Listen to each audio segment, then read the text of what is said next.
So without further ado, I would like to start with my presentation, which is on the strategy, the CCEM strategy 2020-2030, and the future of electrical metrology.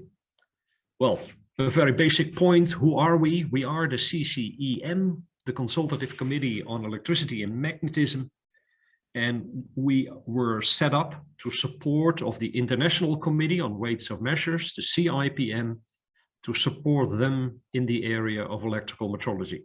We are a consultative committee, so the CIPM can consult us in any issues related to electrical metrology, and we are expected, say, to lead the international work.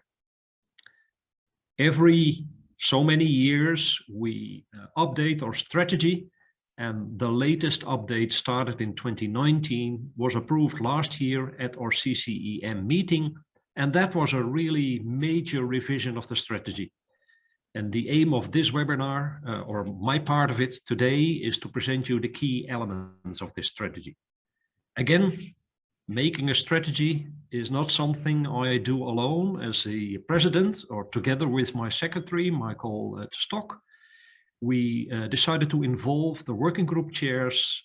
So a thank you to Jonathan Williams, Ilya Badovsky, Murray Early, Lucas De Lillo, and Marco Zeyer, who together, drafted the strategy, presented it to the CCEM, and then following the final comments, finalized the strategy. So you may wonder, the strategy, where can I find it? And the answer is this PIPM website. And if you're not a regular visitor of the PIPM website, I really encourage you to become a regular visitor. There is lots of information on the PIPM website available. For example, all information related to our Consultative Committee on Electricity and Magnetism.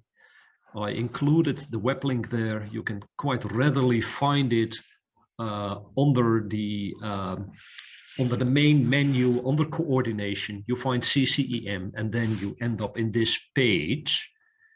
And if you scroll down, you see publications, and as part of our publications, there is this strategy document. And you see there's also meeting reports, guidance documents. So once again, the PIPM website is really has a wealth of information, and I particularly appreciate, say, the ease of navigation since the last update, which I think happened a year and a half ago. So this is, say, the document I'm shortly going to present you. And when thinking on a strategy, you always reflect on the environment around you. What is happening in the world around us? And once we're seeing that, what is our role? And that is the question, say, what are we supporting? What does electromagnetic metrology, what are we supporting? Well, I picked a few areas, and the first area is energy infrastructure. So we, as metrologists, support the monitoring and control of electricity grids and make sure that this monitoring and control is done reliably with traceable measurements. And electricity grid, that's really a key infrastructure. Everything in our society depends on electricity. Without electricity, I would not be having this webinar here and be able to speak to you all over the world. The aim of the electricity infrastructure is, of course, to bring electricity to houses, to industry. Can you please mute? Yeah. To bring the electricity to houses and industry. And then, of course, it needs to be measured as the basis for a bill. That's the basis for legal metrology. Fair trade is one of, I think, the key elements of electrical metrology, but also of metrology in general, that we are providing the basis via comparable measurements to fair trade.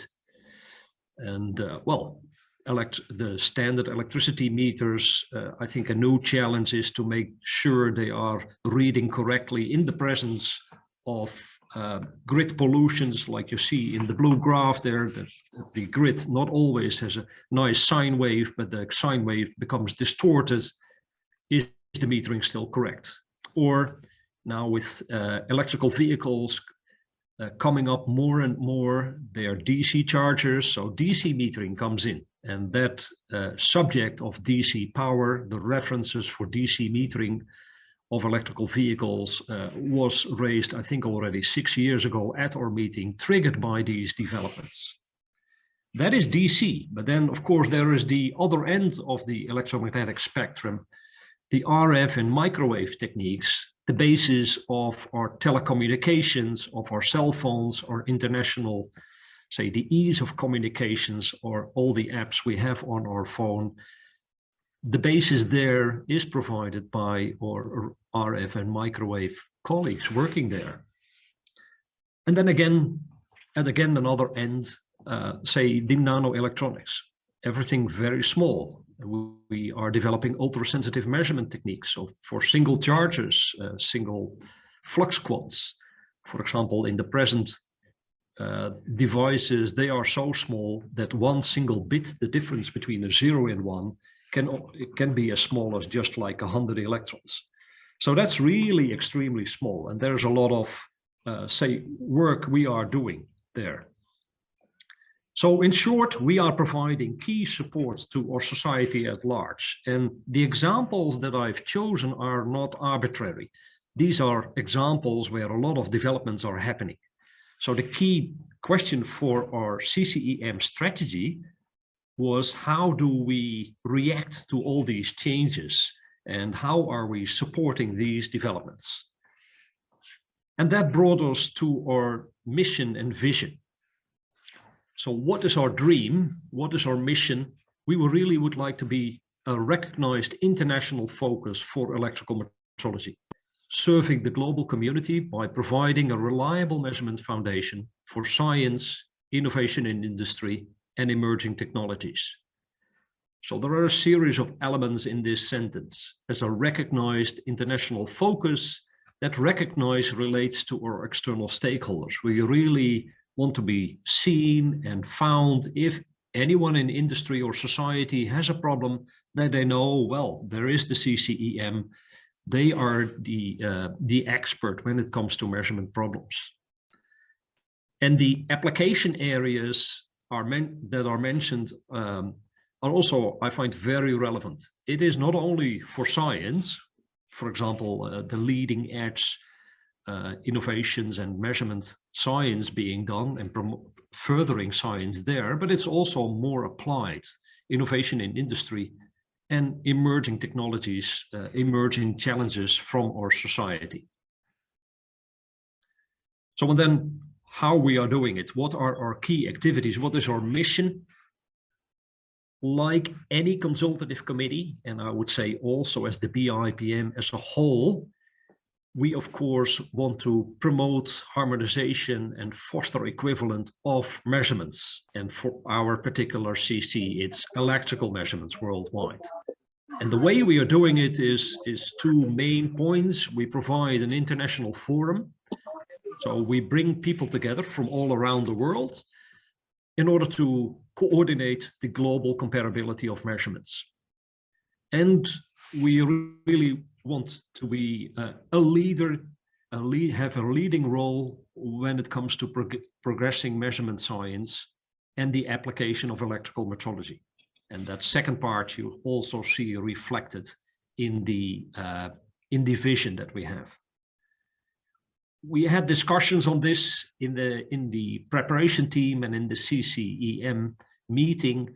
Of course, when it comes to progressing science, well, as a CC, as a consultative committee, we don't have an R&D program on ourselves. I see a lot of NMI colleagues joining here. In the essence, the core work is done by you in your National Metrology Institute. But we do want to, say, provide leadership, provide guidance on what are the main developments, what are the relevant issues where the National Metrology Institute should work on. And that's what we see as our role. So given this vision and mission, then the next question becomes, how are we going to implement it? And what are we actually going to do?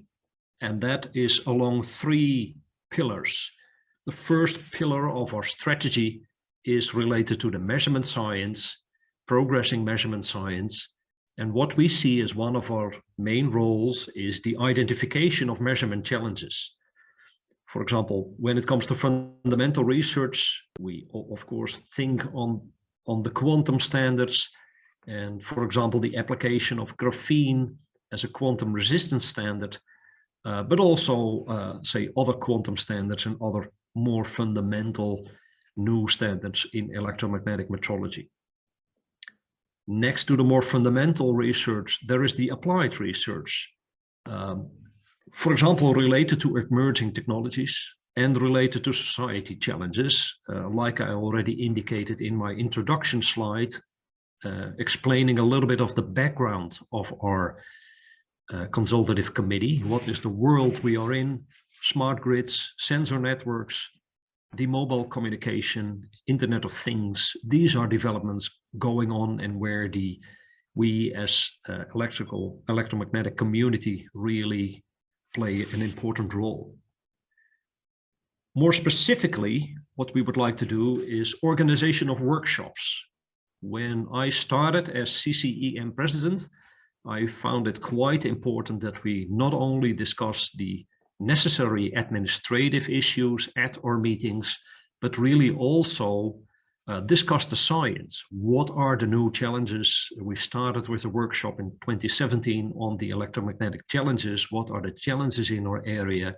Followed 2 years later by a workshop on, say, the state of the art in RF and microwave. Unfortunately, 2 years ago, due to the pandemic, we skipped that workshop. The indicated theme was power and energy, and we are presently considering well, what exactly to do with our upcoming CCEM meeting coming March 2023. It may be, it's not really decided or extensively discussed, but it may be that we will organize a workshop again, but more in the form of a webinar, a virtual or a hybrid workshop. We'll see. But we find that very important, again, that we show that leading role in measurement science and in the coordination by, say, sharing international developments between our colleagues. Another way of progressing science is, well, via the webinars, via training activities, and via interaction with other consultative committees. There are 2 committees that we are particularly linked to presently. First of all, the CCM, the Mars Consultative Committee, via the Kibble balance work, where of course we as electrical community made a significant contribution and still make a significant contribution because the electrical measurements play a very important role in that balance.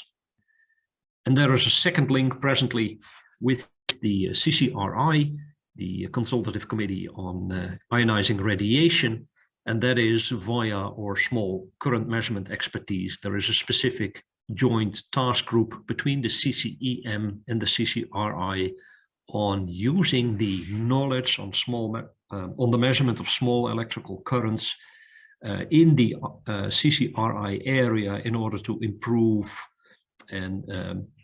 the quality of the measurements there and also reduce the number of standards required. The second part of our strategy is promoting global comparability. And again, providing global comparability in measurements, that's what I see as the core of my work as a metrologist. That's one of the main reasons why we are there and what is at the heart of our work. For the CCEM, it's of course in electricity and magnetism. But what we phrased here also was we need an efficient basis. And that's quite important, as we have an enormous amount of CMCs in our area. We have many quantities, we have a huge range and a large frequency span.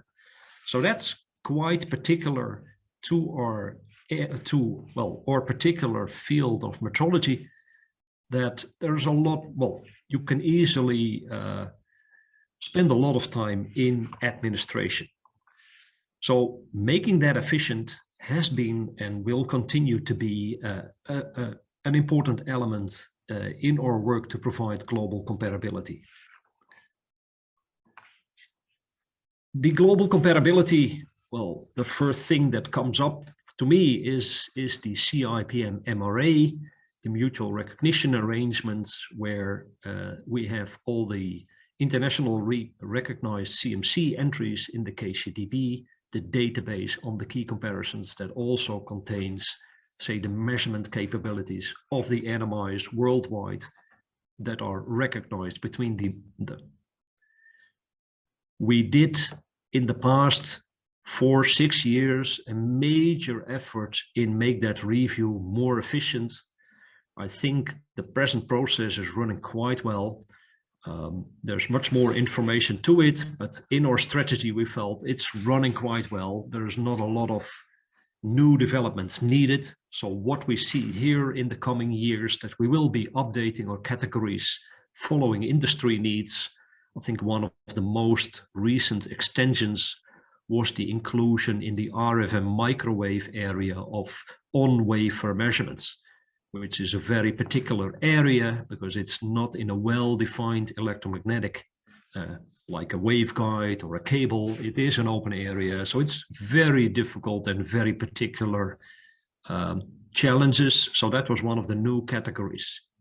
And another element of the MRA is guidelines for submission of new CMCs. It's really important to have that first time right.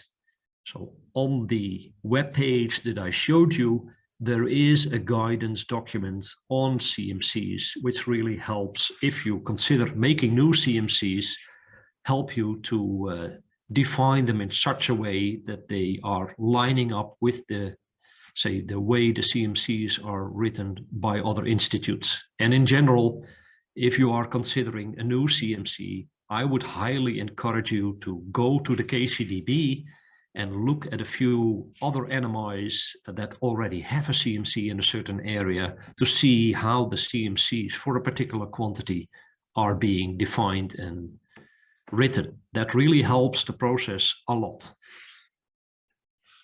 A second element are key comparisons. Next to the, the key comparisons are the basis of our measurement capabilities.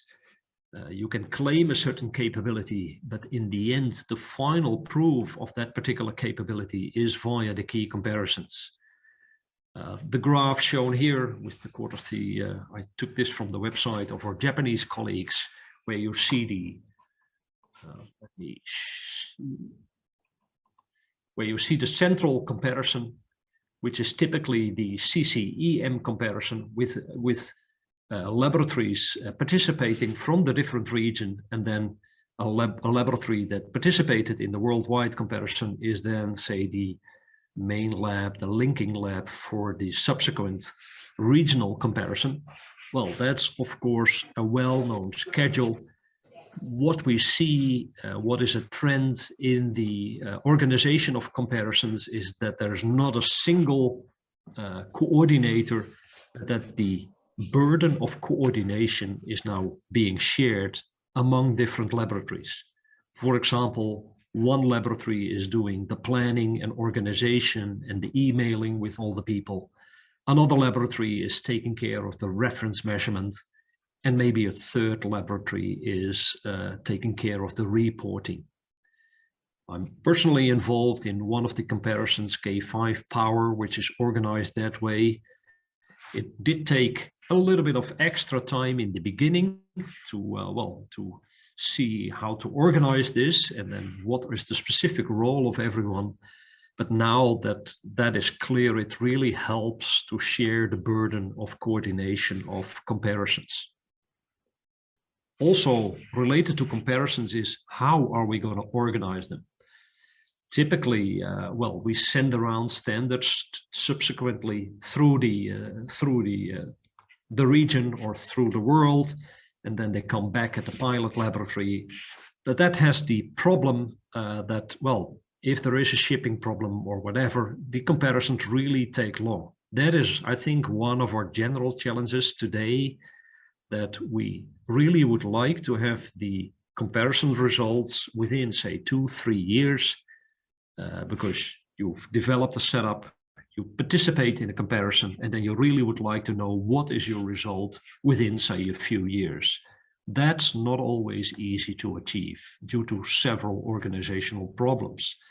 Transport is one of the problems. So what we would like to advocate is the, say, the star type comparisons, where, say, all the participants are sending their standard to a central laboratory, and then the central laboratory has a very intensive period of measurements where it will measure all the standards of all the participating NMIs against his local standard. So that's very intensive, but the good side of it, it's also very focused. It's a measurement period maybe of a few months, and then the standards are being shipped back and measured by the NMIs again. And then that whole sequence become way more, say, way faster, way more efficient.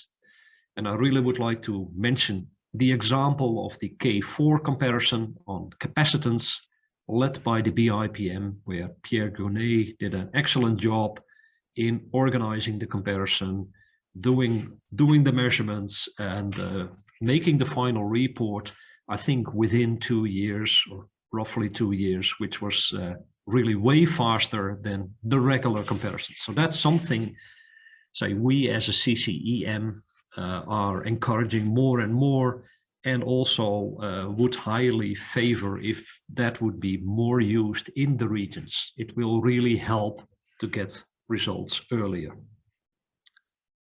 The third pillar of our strategy is stakeholder involvement. And to be honest, that's where we as a CCEM community are not always extremely strong. It is presently mainly limited to our main meetings as CCEM and working group meetings and the CPM conference. And we felt that, well, there's room for improvement there. So the ambition that we expressed in our strategy is to have more stakeholder involvement, for example, more involvement of other international committees and other international organizations, for example, starting via invited talks from representatives at our CCEM meetings. The stakeholder involvement also improves via the interaction with the other CCs. I already mentioned the examples of CCM and CCRI.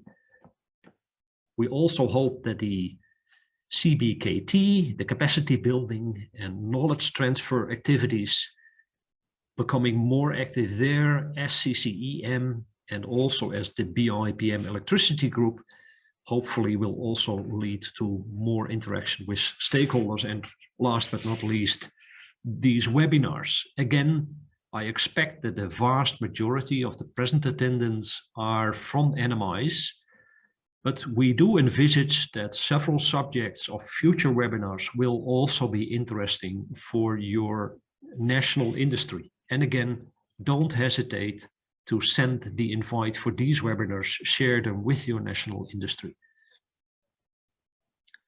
Last but not least is the BIPM laboratory program. And I'm extremely pleased that we as the CCEM community have a strong support from the work program of the BIPM laboratories. That is really helping us. So what is the work program?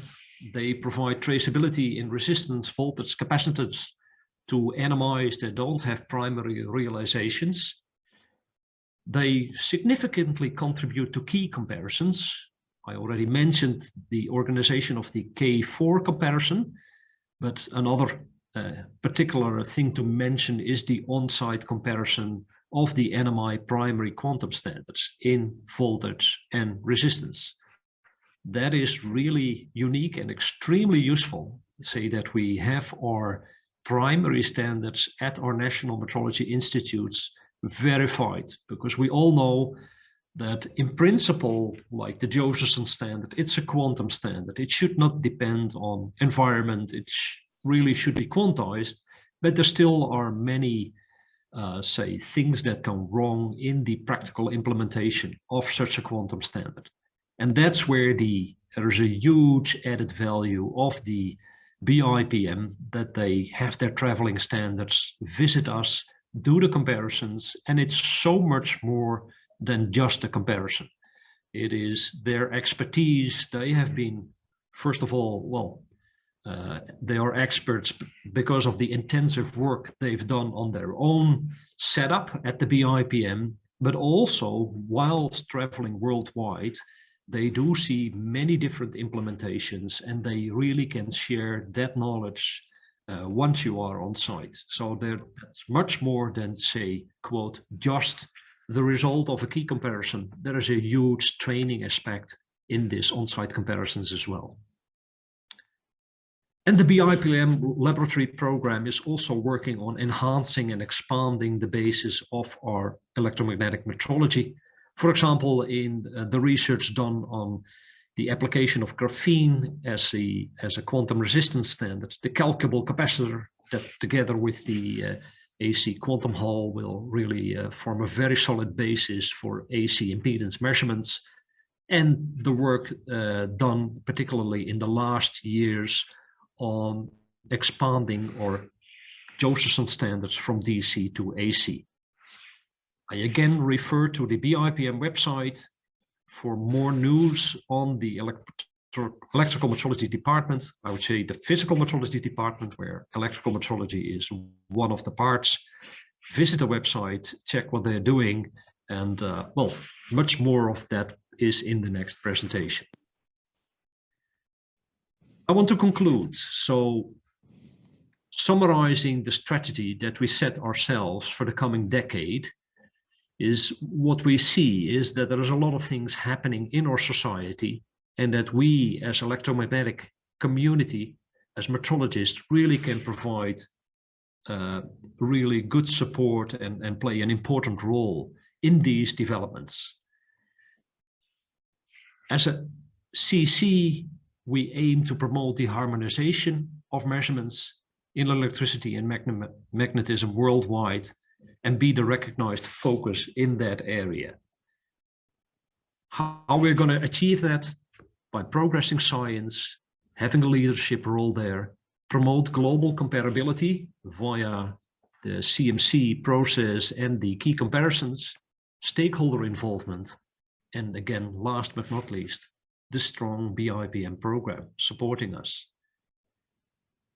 Important elements of the CCEM strategy, I thought of a few elements that are, say, a lot of the elements are, you might think as business as usual, but in rethinking our strategy, one of the elements, or a few elements came up is the workshops, the webinars, to stimulate new measurement science and to stimulate sharing of knowledge. The strategy will continue to focus on, say, making that process of global comparability of measurements efficient. So in the CMC review, as well as in the organization of key comparisons. And I really hope that in the organization of comparisons, we can make the next step in the coming 4 years or so. And finally, stakeholder interactions, one of the weaker parts of our strategy. We really want to become more active there by linking to more industry, other international organizations, the other consultative committees. With that, I would like to thank you for your attention